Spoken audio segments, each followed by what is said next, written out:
So thanks for coming. We'll, I think we'll just go ahead and jump in anytime. This is to be a working session, brainstorming, trying to figure out how we can actually get beyond where we are. So we're in pursuit of a movement to pull education into alignment with the Convention of the Rights of the Child and the inherent rights of nature. This is the base, the beginning spot for us where we can find common ground and from there build a movement. And so it's obviously we're looking to do a movement that is not just education. It's a movement that really serves the needs of everybody that's concerned about the human state, human condition, the state of the world. Bring us all together, no matter where you're coming from. If you've got ideas about how to make change happen, come and let's create this network where we preserve our autonomy, but we've done enough to keep us connected that we can rise up and talk with a common voice at some point or at various points. Just how can we get out there more?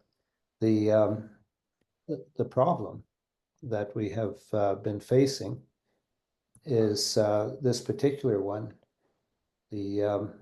Your images are overlapping it a little bit, but in 72, the second edition of Jonathan Causell's book on free schools, he quoted George Dennison from 1969 saying that one hears more frequently now of parents banding together, finding teachers and starting little schools.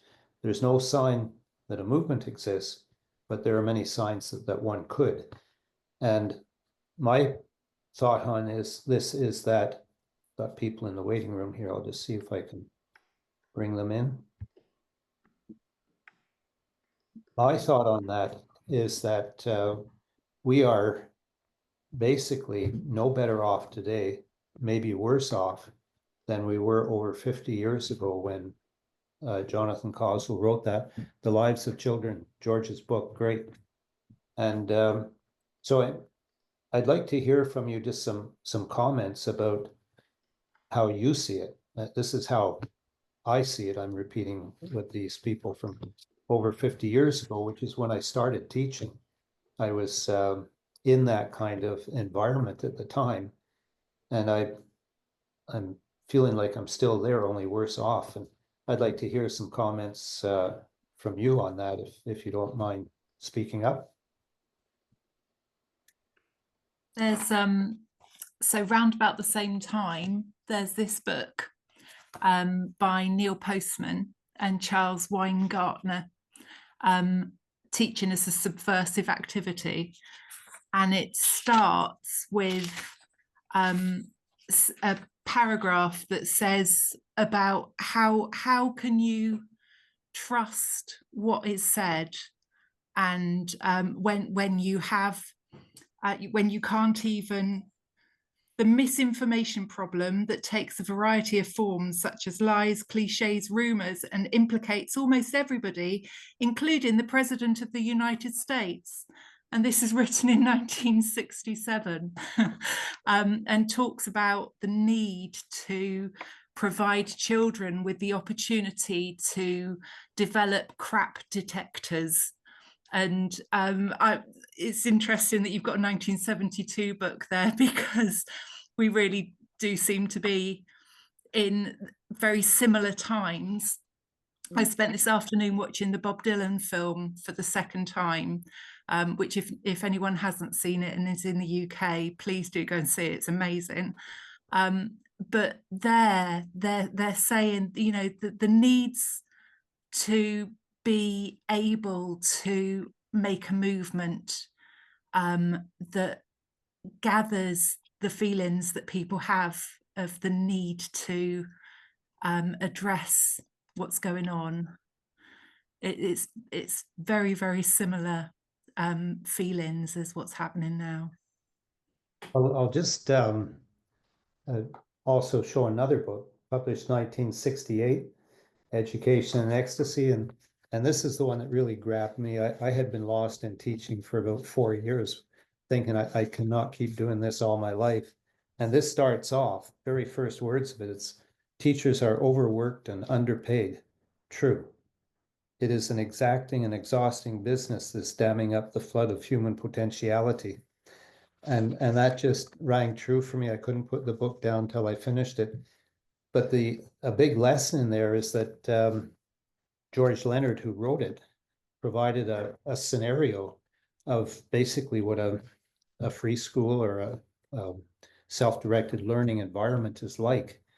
And I didn't discuss that with anybody that I was discussing the book with, because I thought it was unrealistic that kids would just go wild if they had that much freedom, because I didn't trust myself. The whole system had taught me not to trust myself.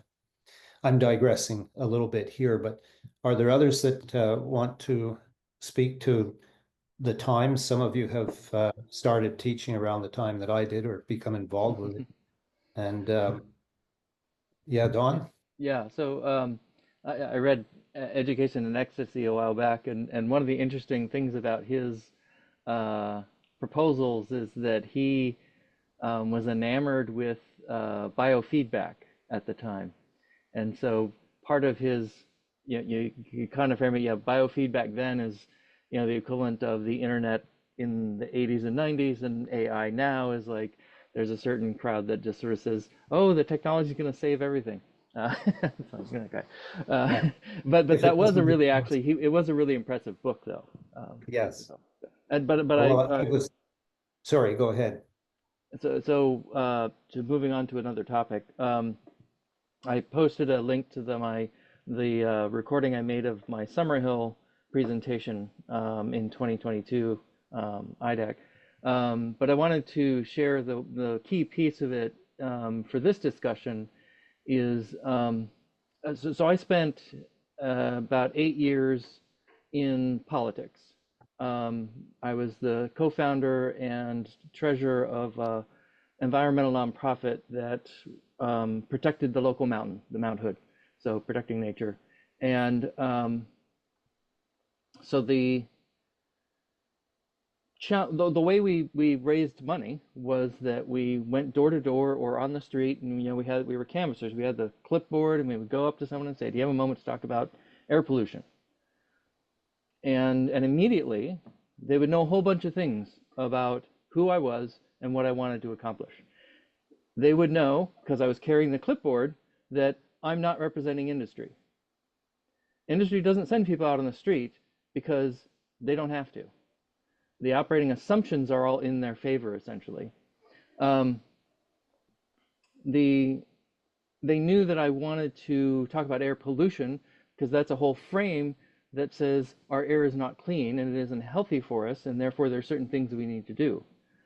Now, if I went on the street with a clipboard and said, "Do you have a moment to talk about, democratic schools or rights respecting education, or there's a whole bunch of kind of words we could throw out here," and 99% of the people in the world would have no idea what I'm talking about. They would be like, "Huh?"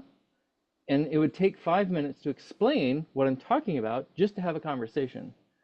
And the likelihood of getting someone to donate to the cause at that moment is very, very low. Now, only maybe a quarter to a third of the people donated to the air pollution, but that's our canvassers, and I myself made my living doing canvassing for a while before I co-founded that organization. So the idea that I could make a living raising funds for this kind of education is nil. It would need require some extra funding. So the point is that it's what I called the canvassing problem. Is if you go up and you're out on the street and you want to really build political capital, which is what our organization did for air pollution, you have to be able to have a conversation in a few minutes. And you can't do that with the kind of education we're talking about. So one of the kind of challenges we face is that there's a barrier of so the reason I was able to make my living doing that work was because of all the environmental movement stuff that had gone before. And so I was building on deep ecology and Silent Spring and the Earth Day movement, and like you can go through a litany of prior things that had enabled me to do the work I was doing. And I think so in the talk, basically, I say, education, what we're advocating in terms of education is not as far along as the environmental movement. The environmental movement still has a ways to go. Just the fact that there's a controversy over climate change, for instance, is pretty clear. There's a controversy there, and people aren't accepting it yet. So it's got a ways to go yet. But I think education is a step back as well. Yeah, that's really what we're looking at. You pinpoint it right there, that in the 50 years since the 60s and those references that we were making to it, we haven't changed the needle on that. We're no better off and maybe worse off at getting funds flowing to this form of education. And so that's really what this discussion is about. How do we not keep doing the same things? We have to assume some ownership for this. We have failed to get that in the public eye as much as the environmental issue did.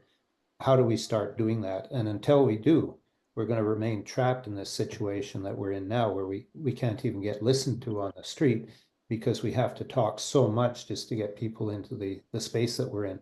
So how do we start addressing that? It's a shame that it is the case, Richard, but what I'm finding is that the level of alienation of kids and teachers from the school system that we've got right now in my country anyway, is at a level that I've never seen before. I mean, it's very depressing that one of the reasons that people listen to you is that the situation has got so bad, that the level of unhappiness is so bad. So that would be something, Derry, that we could add to the growing signs for change, that we're getting closer to that movement. You also brought to my attention that Facebook group with 170,000 dissatisfied teachers, mostly from an unbelievable number, isn't it? I couldn't believe when I first discovered it. Well, it's gone from 158,000 to 172,000 just while I've been looking at it. I couldn't believe it was just our country. I thought this must be a European figure or an international figure. That many teachers in the UK, but most of the postings in there, they're anonymous. And somehow or other, that group has to be mobilized, not just a self-help group to get through their day. There's a tremendous force there, and somehow or other, they need to be mobilized. They're afraid because the negative, destructive forces. And so that's one of the considerations that we might have. I'll move along here, but would you keep putting stuff in chat? Because not everybody's going to have a chance to say everything they want to, but with chat, we can add a lot to it. And we'll see where this goes. Certainly feel welcome to interrupt too, but I'll try to keep it moving. So the next item here, signs that things are actually getting better. And so one of them being as the discontent grows with teachers, parents, students, so too does the possibility of change. So we're in a situation where that's actually a good sign, although there's so much unhappiness associated with it. Other things are that since the free school movement back in the 60s, things that we have going for us now, and I put the Convention of the Rights on the Rights of the Child in bigger print than others, but we have that going for us now. We didn't have that back in the 60s, but with the work that Safan and Yan have done connecting young people's education to the human rights, that forms the base of what we can build off of, where we all agree that yes, and everything that we're doing, we have that as our base. So that's our spot to collect. Other things are that the Alliance for Self-Directed Education have come up since then. 1987, Yakov named the first school a democratic school, which helps to define things. We have big growth in the unschooling practices and what we've learned around that. And you can read the list there. Maybe what you could do is and just before I say that, down at the bottom, I put in a separate bracket, ways that have come up recently that we can use to hospice the old system. In other words, hospicing is referred to in the Two Loops model video as helping the old regime die with dignity. And each one of these programs is a way that we could claim that that's being done. We're going in there and helping it basically to overcome itself. I wonder if for the record, for building the conversation around this, but watching time at the same time, if you would put in chat other things that you think are signs, new signs of change happening. Yeah. Yeah. The voice of young people. Yes. If you were at the Inspire event, Richard, I think you heard most of it. Do you remember the opening talk by a young man, a 23-year-old called Right. Andrew Spate? Right. Do you remember that? Yeah, I've been in touch with him. I had hoped that he would do a session at the Learning Planet Festival, but I don't think it materialized. Uh-huh.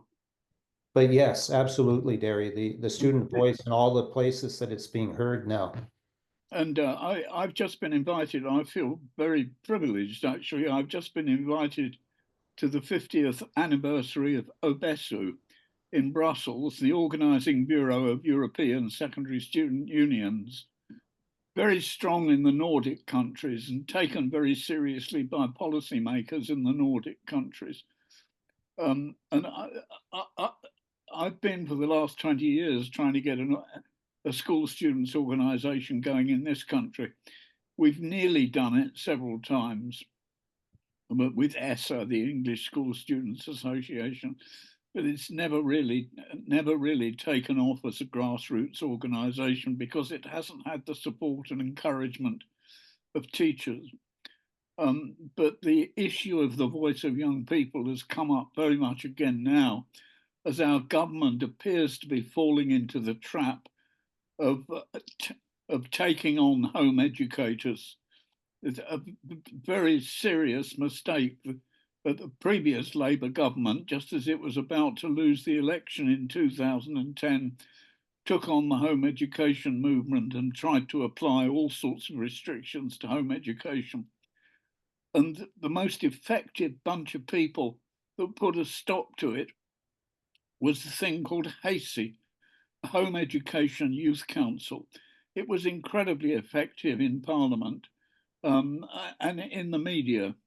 You probably saw the little piece I put on progressive education about the way in which HACE dealt with civil servants trying to brush them to one side.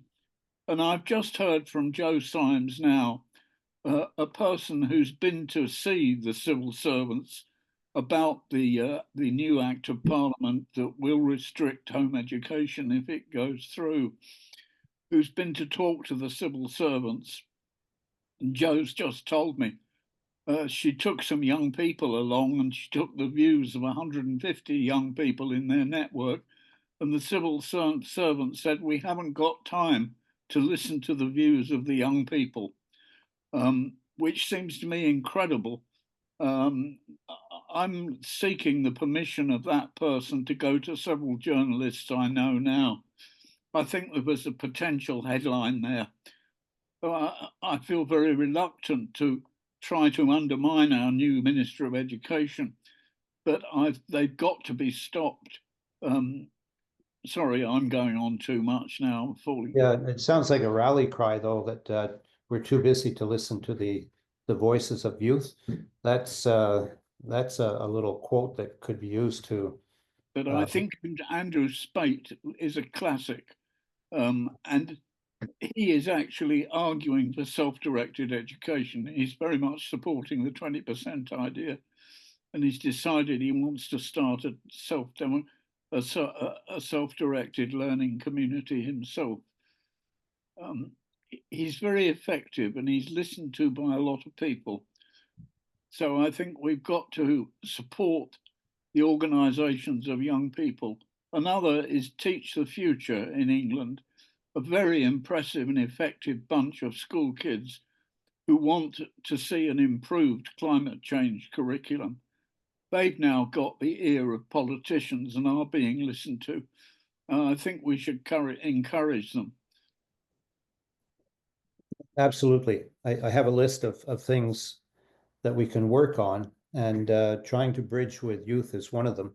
I've tried to include or get contact, build relations with Obesu, and they just don't seem interested in anything that I have to say. So maybe there are people that could help to bring them into association with us so that we're working together. They're very interested in the democratization of schools, Richard. They That's are. one of the fundamental pillars. Yeah, I've also been trying to make inroads with the Global Student Forum, which is basically older students, but having trouble there too. They tend to operate in their own space, which is a lot of the problem that we're facing with a variety of groups. So movements within movements, we do have movements happening. Certainly the Learning Planet Festival itself is a movement in the way it's coming together. I have Ray and Rob up there. They have theories about groups and how to bring all the groups together, and they have it on Zoom that when you put them side by side, like I have them there, they've got the globe behind them. It's kind of a neat little concept that attracts attention to their ideas, and so that's one of the they're trying to create movement within movement, but they're addressing that side of it. And so you have the little diagram of a network of people on the side there.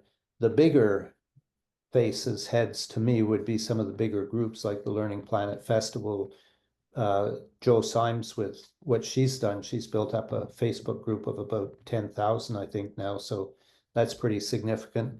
You've got Liberated Learners, which actually use the word movement, Liberated Learners Movement, Sudbury International. The sociocracy, the map at the side is schools that they've identified around the world that have sociocracy developed to some extent in their education. And then Education Reimagined, that's another group. They have a lot of schools. They used to have a map like the one on the left here, on the right rather, that showed a lot of schools in the US that were moving towards not necessarily, well, yes, self-directed education, definitely. That would describe what they're after. And they're looking into the idea of local learning ecosystems or learning ecosystems. So they're developing visions of beyond the school walls. And so those are some of the things. And again, I wonder if you would put in chat things that might occur to you that could be added to this list, because that's just a start. And I know there are lots of others. Rethinking Education and James Mannion. I know you've been in touch with James, but just this morning he emailed me to say that he's going to carry my 20% talk here. That's going into his newsletter, which will go to 4,000 or 5,000 people, which includes an awful lot of thoughtful teachers, including some people in the main English Teachers Union, the NEU. I think we need to work with the teachers' unions if possible, because the pressure and the neglect and the destruction of confidence and well-being of the teaching force in this country, and the fact that vast numbers want to get out, this is of great concern to the union as well. And there's some very good people in the union who are potential allies. Not many of them will know much about self-directed education, but I think the door is half open and it's up to us to go through and talk to them. I don't know about the situation in other countries. I'm talking from an England perspective there. But there is mileage. I've just noticed the journal of the union. I wouldn't have called it a journal in the past, I'd have called it a comic, but it's become a professional journal recently. It's beginning to carry quite radical articles, so that particularly in terms of neurodiverse kids and their needs for a special kind of environment. I've been talking to the deputy head of well, actually, she's head of a teacher, a new elementary school in London called School 360, where they've introduced cool time. And it's lovely to hear the kids talk about it. COOL, choose our own learning. It is self-direction under a new name, beginning to catch on in a network in London called the Big Change Network. So rethinking education and the teacher unions, I think are worth spending more time with. Yeah, we have to, I totally agree in the way you described your situation. I would say Canada mimics that.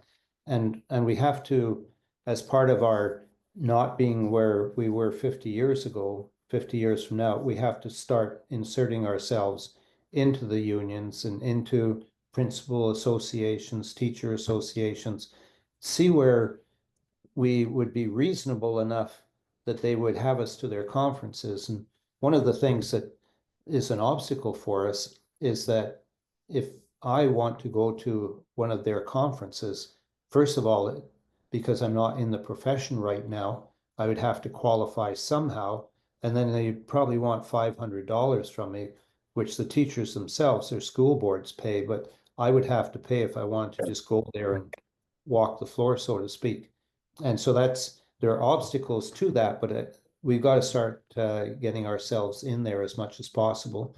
That New York Times article, Derry, that you mentioned last week, I think, that the New York Times would produce an article that was as much along the lines of our thinking as we might expect a publication like that would be, is a sign that we can maybe start getting our voices heard in some of those establishment publications and other places.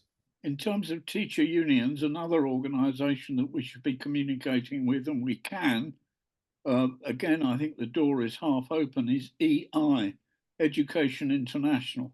That's the international network of teacher unions. The senior research officer of whom, Antonia Wolf, invited me from, she was president of the Swedish-speaking Finnish school students organization. And she actually invited me to Helsinki in 2006 after I'd run a conference for European school students on school democracy. She invited me to Helsinki to meet with the curriculum developers of the Swedish-speaking schools. It's about 8% of the population of Finland are Swedish-speaking. In order to introduce more democracy into the Swedish-speaking Helsinki schools.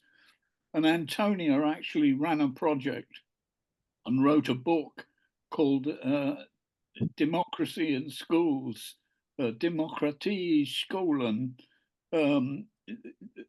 which was sent to all Swedish-speaking schools in Finland. She is now the senior research officer for Education International and is an enthusiast for democratic education. I introduced her to Jakob Hecht in Strasbourg at a Council of Europe meeting a couple of years ago. So Educational International, EI, is another one for your list, Richard. And I'll just point out right now, Derry, that when we talk about using that analogy of a trade show and walking the floor, not just staying in your own booth and having your own little show, you actually get out and see what all the other shows are and talk to the people, build relationships, that kind of thing. You're an example of that being done. And people are really busy, as you know. You and I are in a privileged situation of being retired, so we have more time than people with young families that are trying to drive this issue. But even just a little bit, if we get organized, people get their time managed in a way that they can be walking the floor more than they are right now. That needs to be something that we incorporate into our mindset as a way to get out of being in the same spot from now as we were 50 years ago. So an important point that way. Rebecca, did you want to say something? Yes, hi. Hi. Basically what y'all are saying about time and how you don't have a family, young kids, at the moment. One of the things that oh, it says it looks like I'm done talking and it's gonna lower my hand. Sorry. I can still hear you. Okay, but like a mentorship program. I mean, this learning festival has been taking place the last 15 days. I was joking with a friend that I need a week just to myself, just to synthesize everything that I've learned. And it can be so overwhelming with all of this new information that's coming out, even people who have been an expert witness, like Alexander Koss said he was. But then once I'm done, after this last session, if I don't have anybody here in Houston around to talk to about this, who is somebody that I can go to? So I had kind of mentioned like a mentorship program, because what if I do want to start an ALC? And in the chat, Sadi posted a site where there was like an ALC learning kit, and I already filled that in. But what is that going to look like? Is there somebody going to be there to guide me and help me through a process if I wanted to start my own? So even just like on a very basic personal level, for me too, like, yes, what do we do as a movement, but what do I do next as an individual? And who has been there and done that, who can help me with that? So that's something. And then there was also another site that I went to, and it had some ALCs in the Texas area. And the two sites that I went to in Houston didn't even work. So I didn't even know about, so, but that's a whole other problem. So that's just kind of my thoughts. Thanks. Yeah, no, I'll address first of all the time problem. Even though I'm retired and I have grandkids, and so I have some role to play there, and with my own kids as well. But I'm relatively free compared to other people. But I'm always impressed with how much I'm unable to accomplish. There's so many things I'd like to do that I can't get at. And just those names that Derry has mentioned so far today, groups that we could really benefit following up with, who's got the time to do it? And even the retired ones like Derry and me, they're not enough of us. We have to figure out how to accomplish that better, where we're all playing a little bit of a role that way. The idea that we make change by first changing ourselves. I repeat that because we need to get people who are busy. The idea of work smarter, not harder. How can you plan your lives? How can we plan our lives that we have that little bit of time to do the global changing and not just work in our own little areas? And it's hard to do if you have kids that are really needing your attention right there in front of you. That's immediate, and it's hard not to respond to that. So these people running learning environments for young people, that's tough for them. And so maybe one of the things here is to look for more people like Derry and myself who do have less responsibility, a little more time that they can give to this. But that itself takes work. We've got to go out and find them. And then, as Dawn said before, how much do you have to talk to them before they understand what you're saying and all of that? So a lot to consider that way. The idea, though, of having mentorship available for people, I think that there are places for that. We just have to get people aware of it. If you could make sure that that's in chat, and the fact that you tried to and they seem not to be in business anymore, that map that I show you on that slide that's up right now, I think is fairly current. I mentioned that Education Reimagined used to have one on their website, and I'm guessing that the reason it's not there anymore is that if you have 150 schools on a map like that, people start clicking on them, and nobody's informed the people keeping the map up that maybe they've closed or not open at certain times, and And so it's really hard to keep a map like that current. The idea of those mentorship programs and where can people go to not feel all alone. I have felt immensely alone here in Ottawa at times. Nobody hardly that I could talk to. They just don't want to listen to the idea of school being anything other than what it is. They just want to make school better. They don't want to make it different. And so that's a problem we're looking at. Peter, can we take your comment and then we'll head on to the next slide? Sure. So on the general topic of movements and such, I think first of all, it's important to clarify what it is we want to accomplish. And I'm not sure there's that clarity. It seems to me that there are two things that we want to change. And I'm speaking from the perspective of the United States. I think it applies generally elsewhere, but because we have different laws, it may or may not be accurate. The first is a recognition of the youth rights with regard to their education. And I know that you're working on that, and that's definitely one part of what has to change. And the second has to do with funding of, I don't know, I don't like the term alternative programs, but learner-directed, self-directed, et cetera, et cetera. Those are the two primary constraints. I think in the last 60 years, we've done a lot to till the soil in the general public. There's a lot more of the general public that is aware that there are alternatives to conventional schooling than there were 60 years ago. Just the number of homeschoolers and the awareness of homeschooling as an option, it really did not exist even a lot more recently than 60 years ago. And now it's like gay rights. Everybody knows somebody who's gay, but 30 years ago, not so much. I was involved in Pennsylvania in the reconfiguration of the laws regarding homeschooling.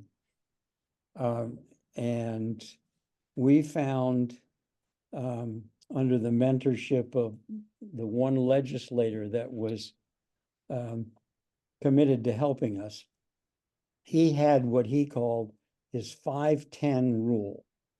And that was, if you can get 5 reasonable, rational, articulate people to go visit your state legislator in favor of your legislation, and you can get 10 other people to write a neat, articulate, non-uniform letter, in other words, not the same letter signed by 10 different people. Unless it's a matter of conscience, you will get that legislator's vote. And when I heard that, I was shocked to think that it took so little to get a legislator to support a piece of legislation. And then we found out how challenging it is to get 5 people to go visit and speak articulately and 10 more people to write in each district. But we did it. We did not think that we had to change the minds of the general public, because the general public doesn't write the laws. And it's the laws, in my view, that stand in the way of the spread of our approach to education. They stand in the way primarily by virtue of controlling the funding. And so if we look at what I think are the two things that have to change to get the funding, which is a recognition at the legislative level of the rights of young people to have a say in their own education, and the rights of families to get public funds to pursue the approach in education that they want, then we will have ourselves a revolution. Would you make sure that chat has some precise thoughts on that, Peter? And we'll have the recording of it also to keep track of it. And I think that it ties into what Don was saying in many ways, that you go with your clipboard and you've got to spend 10 minutes telling people what you stand for. We've got that groundwork to lay so that when you go looking for the 10 to go to the legislature and the 10 to write the letters, you're not spending hours trying to get them softened up to the idea. They know what you're talking about and they're ready to go. So that's part of the problem we're facing. Yeah, Along with this slide, and I don't want to get totally into one area of this. I want to present the general of what I feel that we're having to deal with, and then we can see what we want to follow up with afterwards as real action areas. So attention is turning to creating a movement.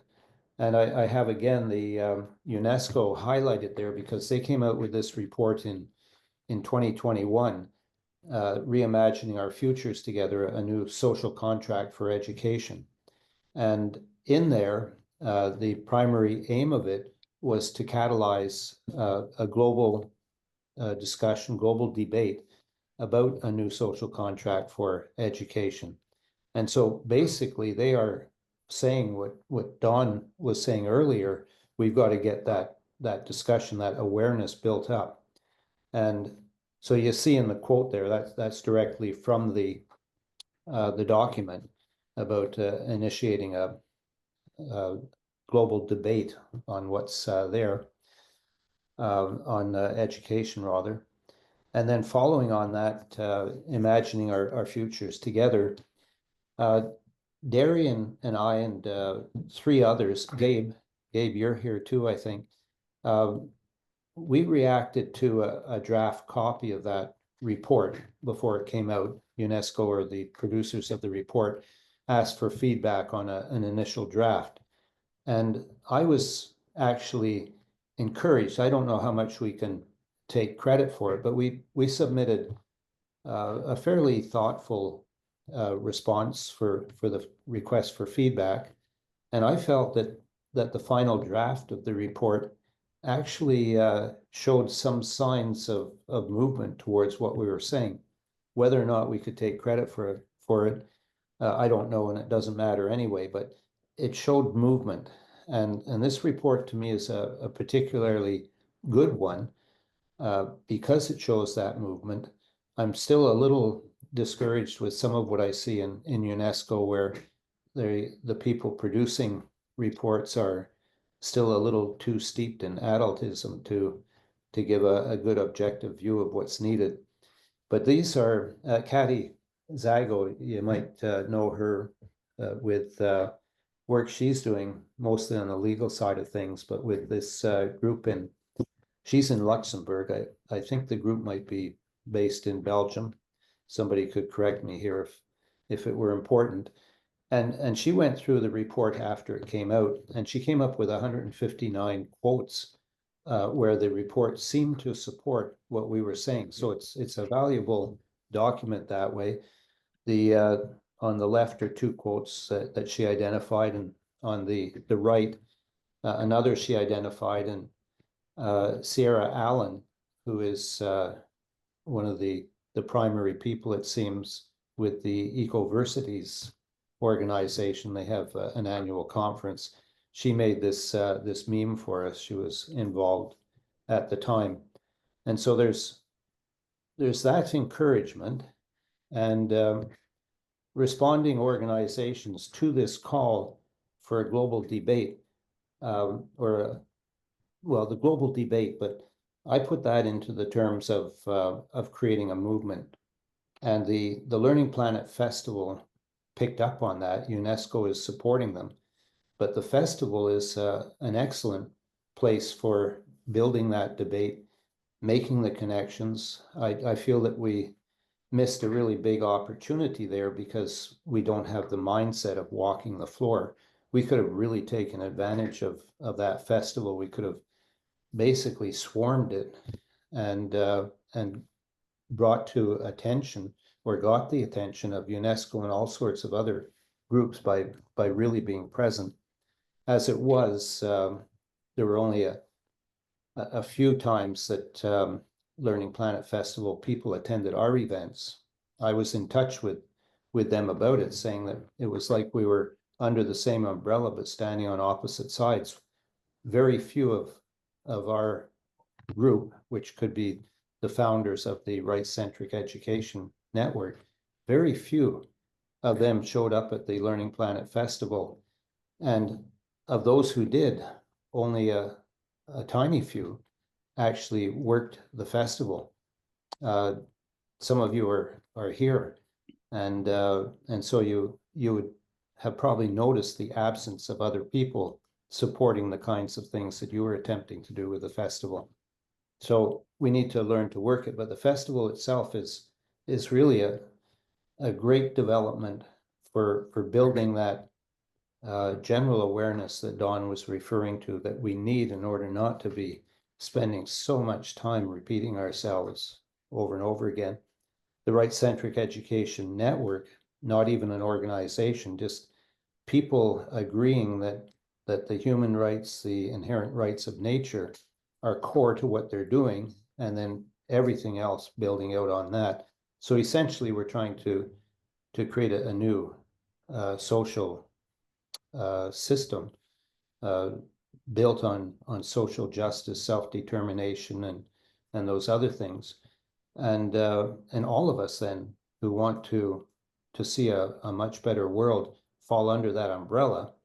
I'm a couple of steps down in it, in that I'm focusing on the education side of it. Most of us here are, with the idea that if we get things right with young people, they will grow up to have things right with the adult world as well. Progressive Education, I have there also as a organization that we could say is responding to that call to build this global debate, to build that awareness that Don well described. I keep coming back to it because he did describe it well.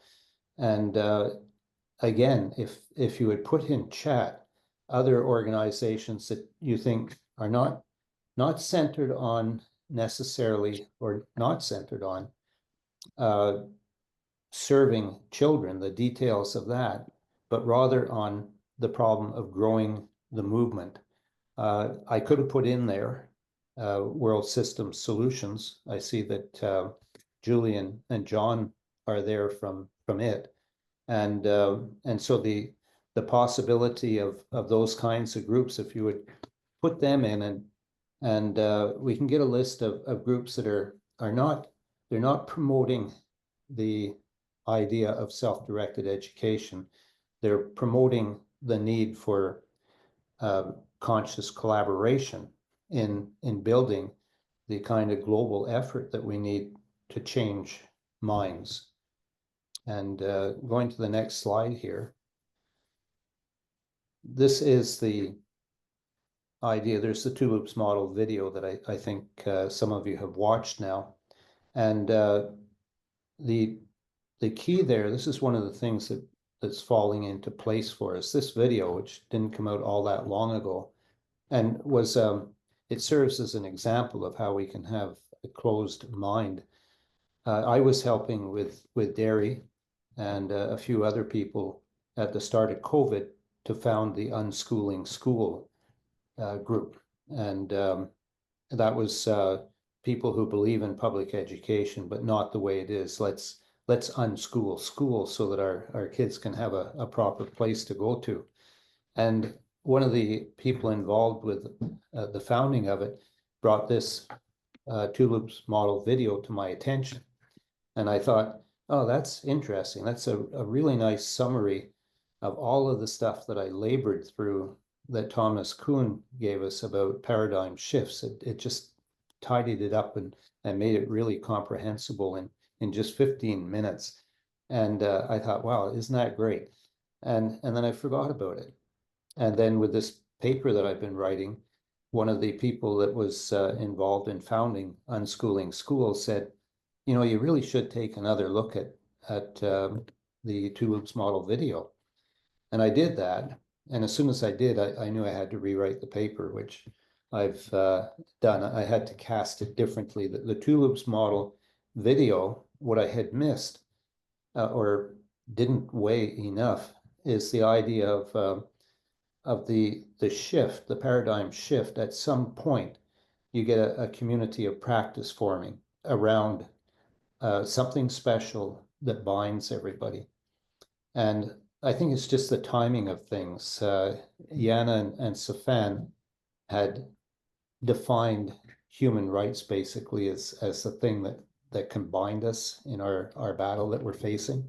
And then the Tulip's model followed right on that. So I was able to put the two together nicely, that we need to get from this scattered bunch of groups connected in various ways, but not a movement. We've got to get them to move into what's called, it would be in this area here, where you get the community of practice starting to form.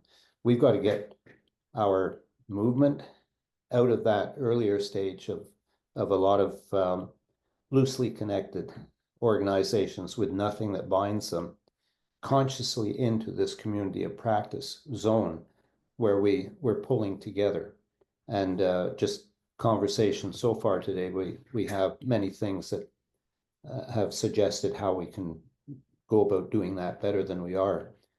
Once you get this community of practice underway, and this is terminology of the Tulip's model video, it's when that community of practice starts to form that the resources from the old regime start to flow to the new. And so the money problem that we have is that we haven't raised our profile enough to get those resources flowing to us. And so we're always desperately trying to raise enough money to do the things that we want to on the outside, when we are entitled to a big part of that public purse. Let the people who want to stick with conventional schooling do that. We don't have to have a confrontation on that, but we are certainly entitled to the money that our kids need. I say our kids, my grandkids now, in order to have the kind of education they want. So the challenge here then is to really come together, start thinking about how do we establish that community of practice, which I think with Safan and Jana's help has been well identified, that the special bonding item there is human rights, that we focus on that now. We're going to build our community of practice, and we're going to base it on human rights and the inherent rights of nature. And we're going to invite in all of the human rights activists, all of the environmental activists, anybody who has a vision of how we need to get out of this rut that the capitalism and consumeristic world that we're in is trapping us. So identifying the problem, talked about a bit already, is the Learning Planet Festival to me has provided a really vivid example of how we're not walking the floor. The people who have presented there have had their booths, and that's great. But how many of us have actually gone to their presentations? And I could put up screenshots of where people who have helped to found the Rights-Centric Education Network have maybe 10 or 12 or 15 people who have showed up for their events, which really makes the point that no, we're far from a movement. We're not even showing up for each other. We're not walking the floor. And so that's an area that we really need to address if we want to create the kind of movement that we need. And much to build on, possible actions.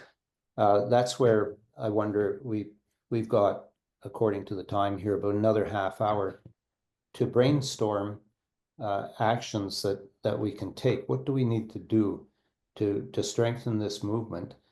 There were times when I thought, about a year and a half ago, I had been really working hard at this idea of we got to unite to make a difference. And I was debating going to the Aero conference or not. And I thought, no, it's just going to be another waste of my time. I'll talk a lot and get no response. But I ended up going, largely because Peter Bergson and I had been talking, and he was going, and we would present some things together. And so it was mostly a bit of a frustrating situation. It's nice to be there with people who are mostly like-minded, but you don't want to just be talking about the same old. You want to get action going. And I hear over and over again, I don't want more talk, I want action. And the final day, I was feeling like I'm not seeing action coming out of this.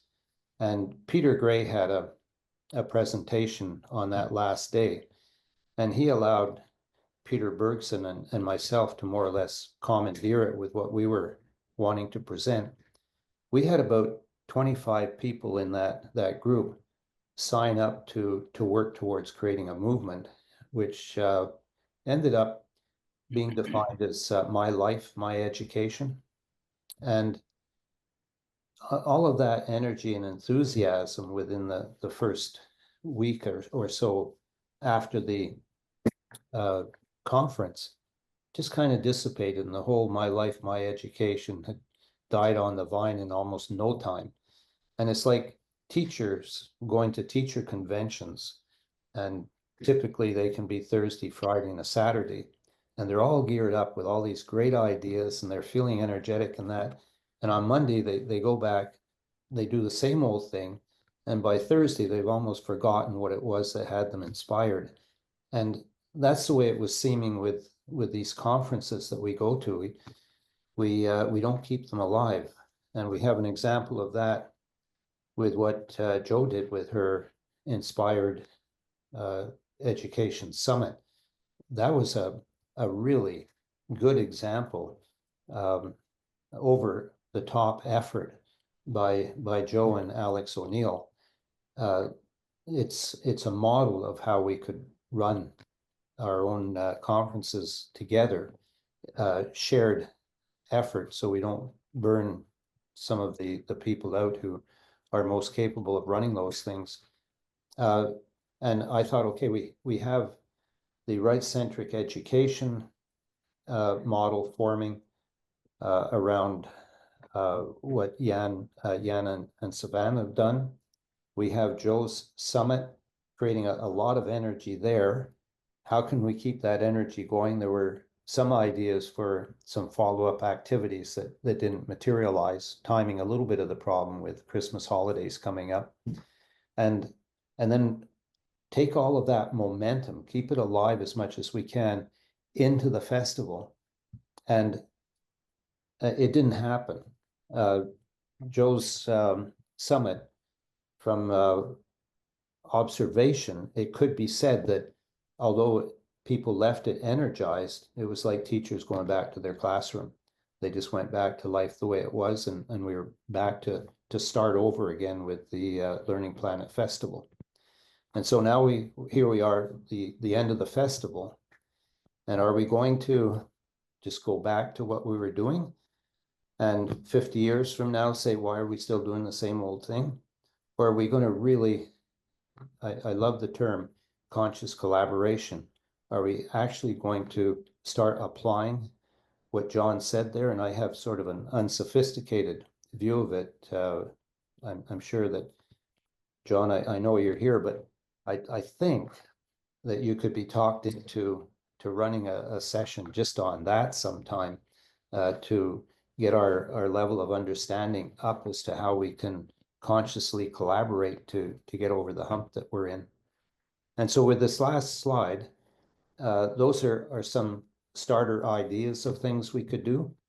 The documentary film, taking the best of Joe's Summit and the Learning Planet Festival, putting together a documentary film that we can use as an awareness builder of what it means to have education that's being pulled into alignment with human rights.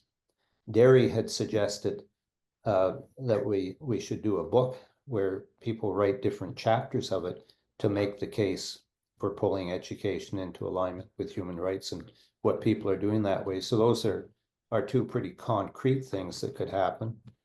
A manual about how do you walk the floor at a conference. Also, just a single event, how would you basically walk the floor there? How do you take advantage of a single event without imposing yourself on people? You go in there and you share ideas, make connections, and basically carry on the conversation with people. But you don't just go take in the show and then leave. You actually work the things you go to. How do you do that? Manual on that basis.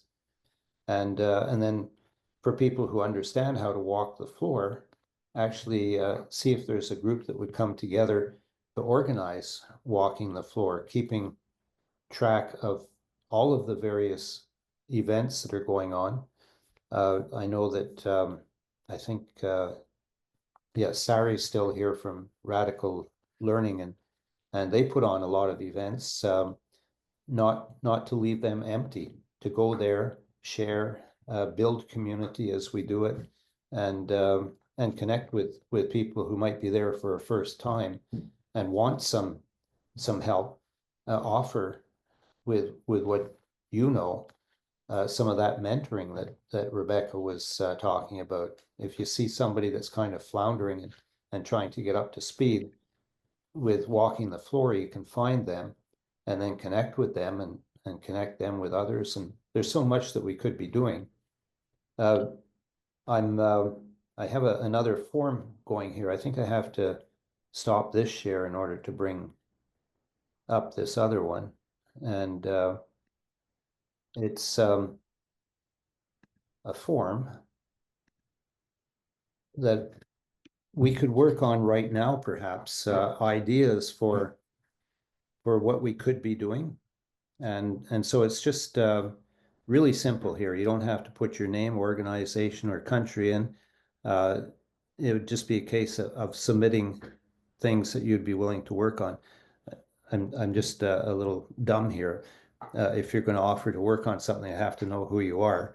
But the idea that this form, ideas for getting us organized. And so what are things that we could add to this form besides the ones that are already there, and then get it out to people, see if we have enough interest in some of these that we can actually start to take action. Could I? Yeah, Derry? Well, I was just going to say about the book. Ellie Costello in England. Right. Square Peg. Produced a book with chapters written by different people, and I think Joe wrote a bit of the introduction. It was a bestseller on Amazon for a while.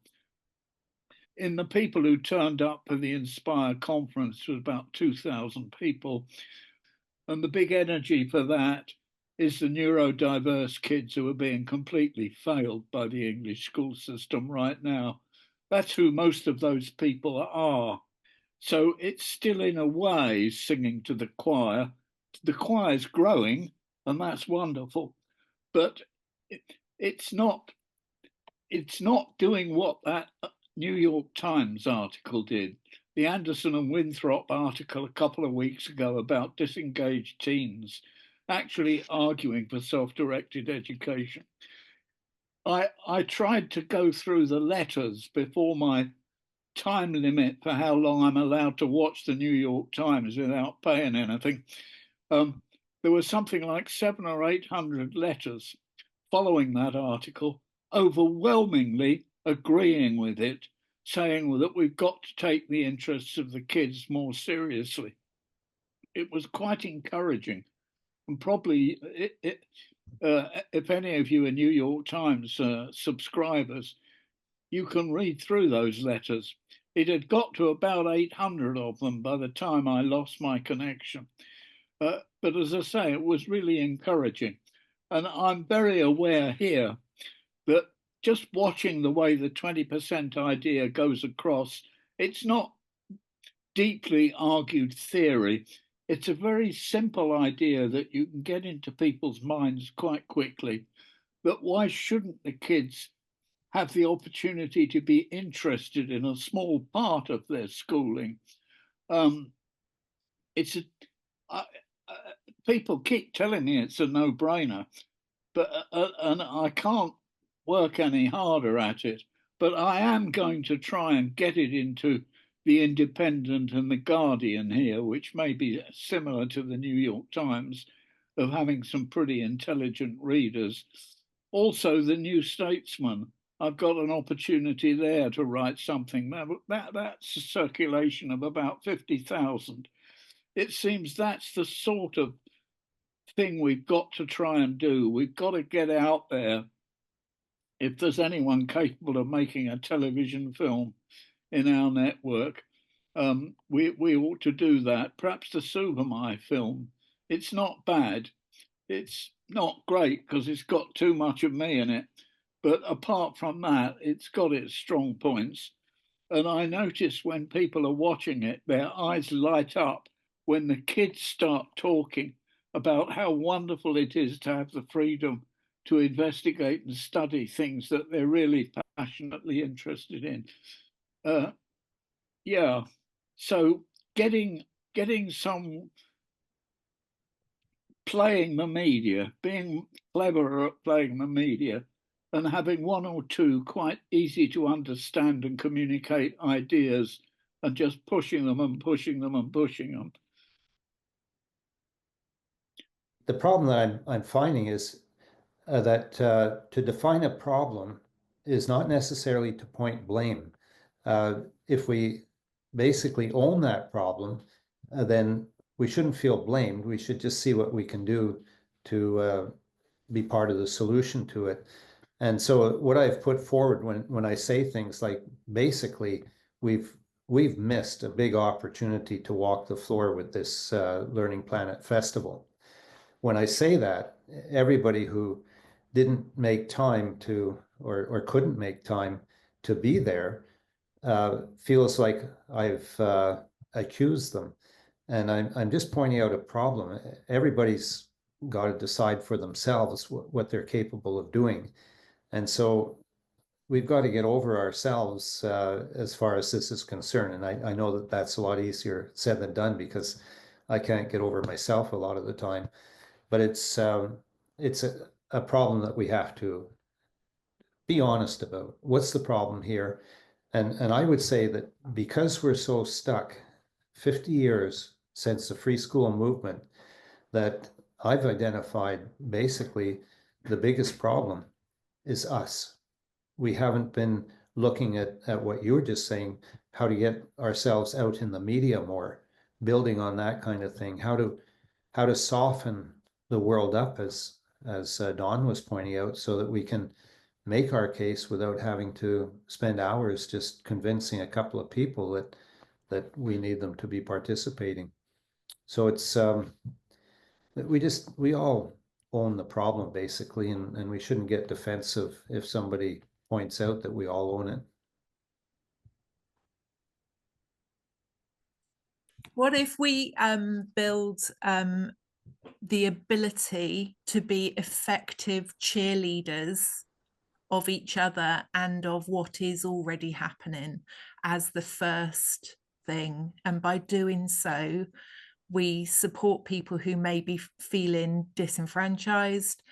We support people who may be feeling that they haven't got people with who are aware of what they're doing and who have got their backs.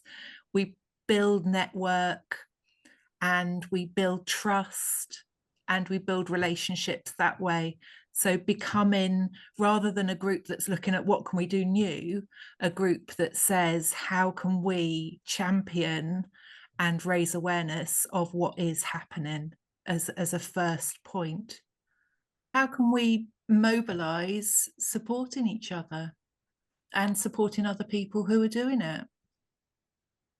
Raising awareness of it. Yeah, I agree. I was looking at that from just the one dimension of the Learning Planet Festival, that we could have supported the people who did presentations, the 22 or so of the Rights-Centric Education people. We could have so much more supported them instead of leaving them feeling all alone in their effort, that even if you know what they're going to say, be there and listen to what some of the people who have followed up or who have joined it, who aren't as aware, maybe make a personal private message to them that I know something about what you just asked about, if you'd like to contact me. So just an army of us out there making individual contacts like that. And that's only the festival, one way to do it, but there are all sorts of other ways too. Rebecca talked about the mentoring side of things that could come into it. Peter, get to you in just a moment. I'll just finish up with what Wendy just said. How do we end this meeting in about 10 minutes or so, and not have had a nice little exchange of ideas, but nothing happens? Where do we go next? And I have that form that I was developing with ideas of what we could do.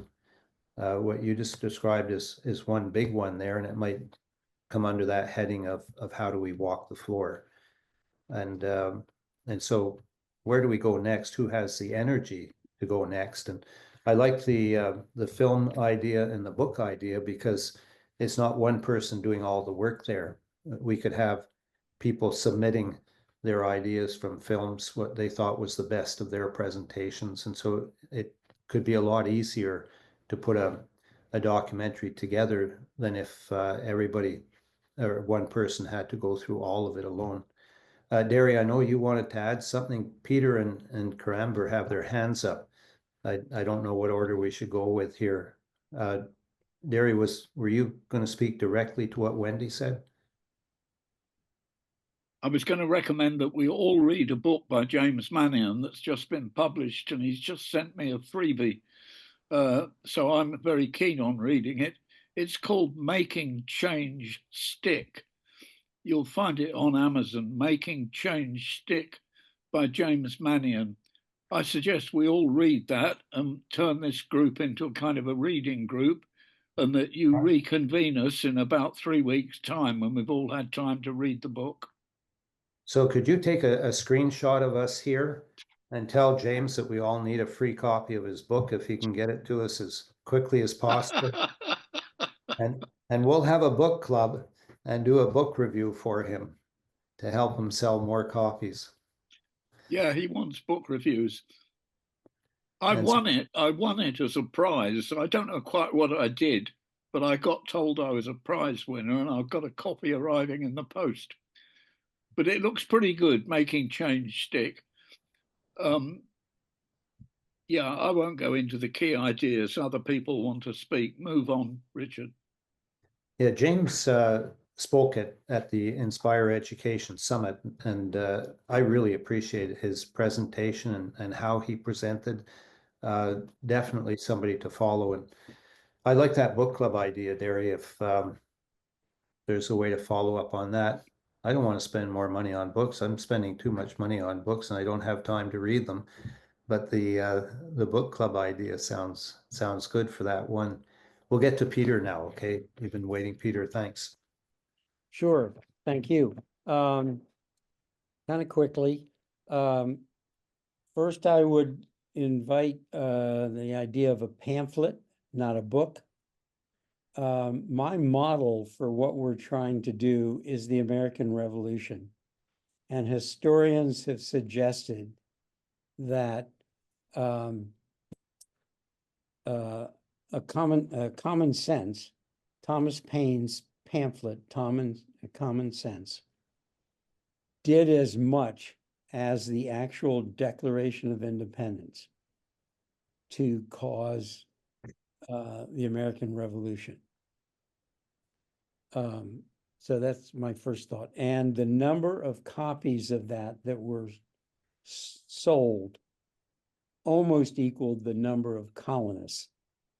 It was unbelievably popular, but it was just a pamphlet. And so you say a pamphlet, how many pages would you say?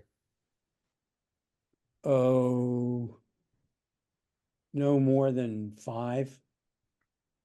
Sounds great. A little Sesame Street, Nice. Sesame Street convinced everybody that you've got 45 seconds to keep their attention, and then it's on to something else. So you've got another 45 seconds. Only a slight exaggeration. Yes. Well, actually, that's the first thing I wanted to say. The floggings will continue until morale improves. Right. Okay. Second thing is, and I'm repeating myself from before, we've got to be clear and specific about what specific changes we're demanding. The Declaration of Independence made the general statement about human rights, inalienable rights. It went on to the specific of the right to self-govern. It was that basic. And then it had a list of grievances against the king.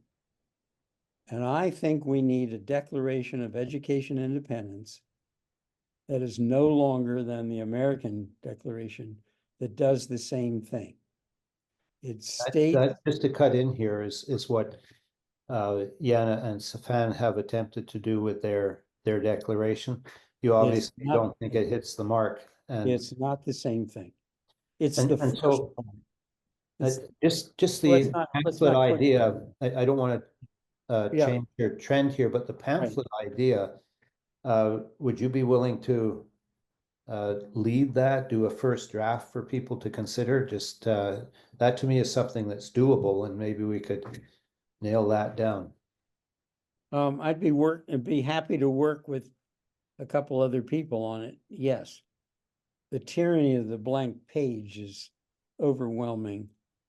But I think it takes some thought in terms of what should be included and such, and it shouldn't be just one person's thinking. But yes, I would be willing to be on that team. 2 other quickies. Number 1, I think of once that's out, and there is a written statement of what it is we're, if you will, fighting for. I think there need to be dramatic public disruptions. Every revolution in the United States has been kicked off by public disruptions, whether it's civil rights, voting for blacks, women's rights, gay rights, every one of them, you got the public's attention through major disruption.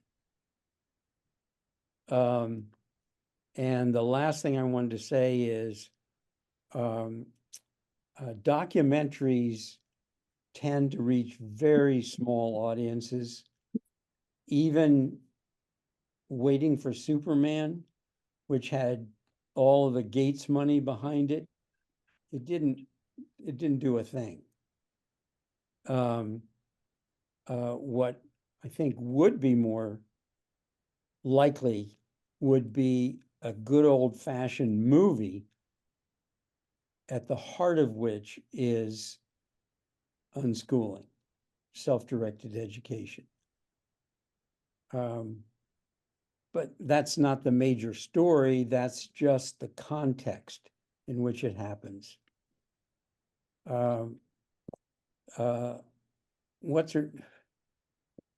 Something along the lines of, but not exactly, I've forgotten her name, the woman that wrote the book Educated.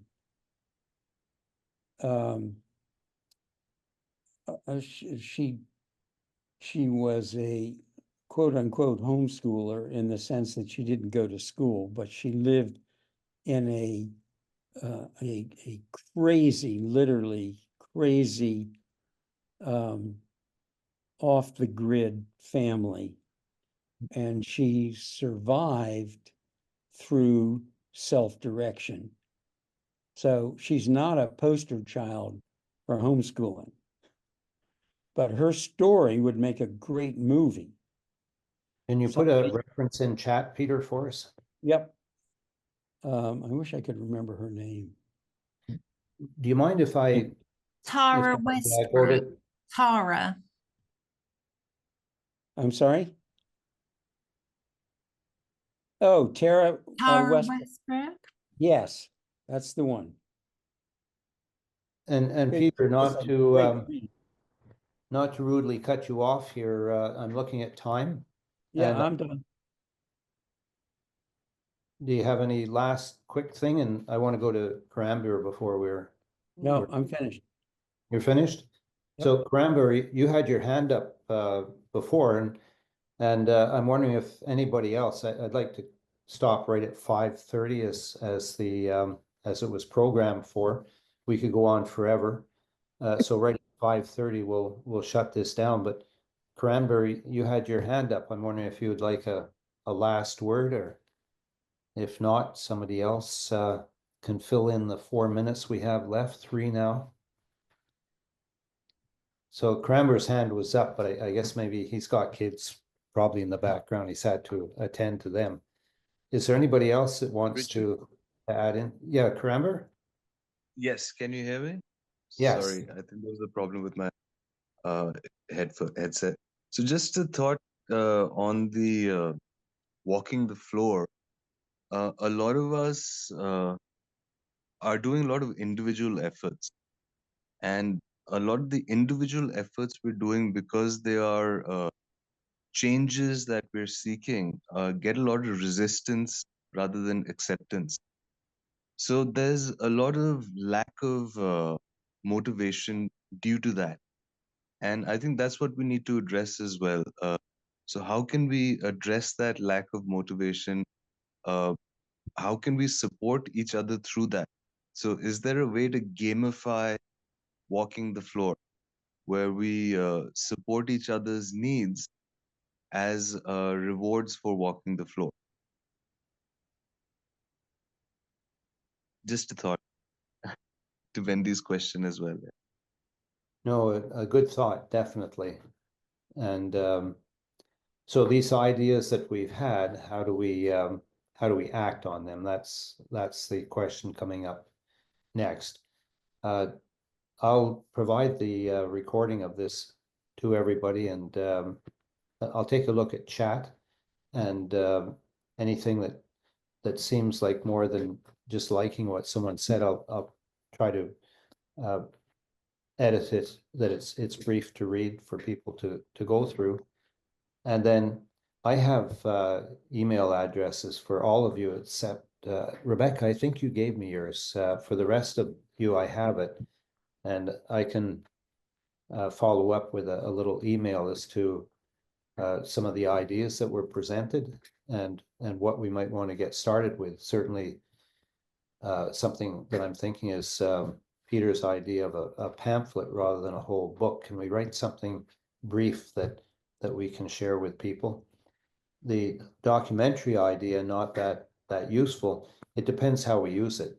And I was thinking that if we do a documentary on the best of the festival and the summit, that we can share that with people. Say, have a look at minutes 10 to 15 of this documentary. It really kind of nails down what you were talking about. And so it depends how we use it as to how useful it is. Same with a book. Derry mentioning James's book there, and that's all supporting each other somehow. That whole idea of how do we support each other. So that's a big part of it. 5:30 on the nose. Anybody a last comment? Can't be more than 40 seconds, let's say. Thank you, Richard. for everything you're doing. And hooray for all of us. Yes, yes, hooray for all of us. So Yeah. I put in the chat a 4-page piece that actually was a handout for my workshop, but I think it is intended to be kind of that pamphlet kind of idea. So I'd love to hear what people think. Yeah, good. That could be what we start from, and maybe what Yeah. we finish with. We'll take a Excellent. look at. Thanks, Don. Excellent. 2 words. Can I chip in? 1 word. Maybe this is my Irish origins, but serendipity.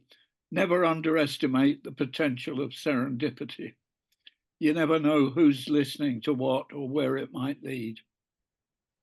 I'm energized with what I've seen in the last while for sure, and yeah, and Safan, by connecting it so nicely to human rights, the presentation that they gave at Inspire Education Summit, they really, to me, nailed it, and it might not be for everybody because they haven't thought about this as much, but for people who have been thinking about it, they've really laid a nice base for us there. And there are other things that have been happening too that are great.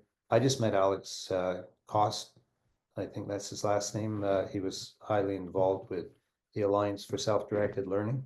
Just met him on his presentation here, and he's certainly an inspiration too. So thank you, everybody. Have a great weekend wherever you are. And I appreciate you coming and joining this, helping to figure out how we get beyond where we seem stuck right now.